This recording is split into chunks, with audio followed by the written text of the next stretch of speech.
এখন থেকে ট্রেলার দেখাচ্ছে। এই আমাদের কংগ্রেসের ভোট যে বেড়েছে এটা যে বাস্তব, সেই বাস্তবটাকে তৃণমূল এবং বিজেপি মানতে পারবে না। 26-এর লড়াইটা, ভয় দেখানোর লড়াইটা ওরা এখন শুরু করছে। এটা থেকেই তো আজকে ওরা ওইসব বোমাবাজি চালু করেছে। এখন থেকে ট্রেলার দেখাচ্ছে এই বোমাবাজি করে ভোটারদেরকে ভয় দেখিয়ে, মানুষকে ভয় দেখিয়ে, যাতে পরের বারে না বেরোয়। আমাদের কংগ্রেসের ভোট যে বেড়েছে এটা যে বাস্তব, সেই বাস্তবটাকে তৃণমূল এবং বিজেপি মানতে পারবে না। ফলে এরকম 23-এর পঞ্চায়েতের পরেও আমরা দেখেছি এই সন্ত্রাস। আজকেও কালীগঞ্জের ঘটনার পরে এই যে সন্ত্রাস আমরা দেখছি, এটা আসলে 26-এর লড়াইটা, ভয় দেখানোর লড়াইটা ওরা এখন শুরু করছে। কিন্তু এই যে মানুষ এখন এই অত্যাচারের বিরুদ্ধে, অনাচারের বিরুদ্ধে কথা বলছেন, তারা যেভাবে চোখে চোখ রেখে লড়ে যেতে পারেন শাসকের দিকে, শাসক সেটা বুঝতে পারছে না যে ওই চোখে চোখ রেখে তাকানোতে আসলে শাসককে পিছু হটতে হবে। মানুষের ভরসা বৃদ্ধি, আমরা সবসময় ভোট আগের ভোটের থেকে কী অবস্থা আছে সেটা দেখি। আগের বারের থেকে ভোট বেড়েছে মানে মানুষ ভরসা বৃদ্ধি করছেন। এটা উপনির্বাচন বলে, উপনির্বাচনে সাধারণত অনেক মানুষ ভোট দিতে যান না, অতখানি গুরুত্বপূর্ণভাবে নেওয়া হয় না, আবার এক বছরের মধ্যে ভোট।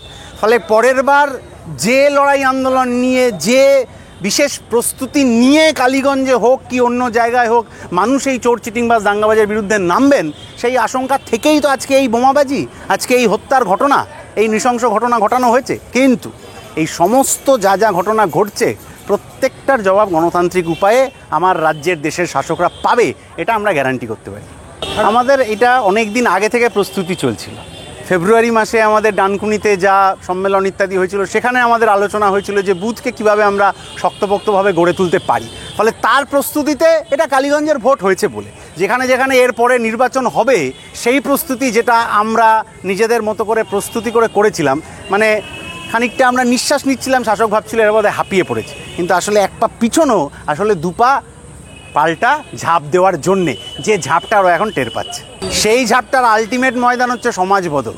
এই সমাজে বেকারের চাকরি এই শাসক দেবে না, এই সমাজে দুবেলা দুমুঠো ভাতও শাসক দেবে না, লোকের সামাজিক নিরাপত্তা দেবে না, নারীর সম্মান দেবে না।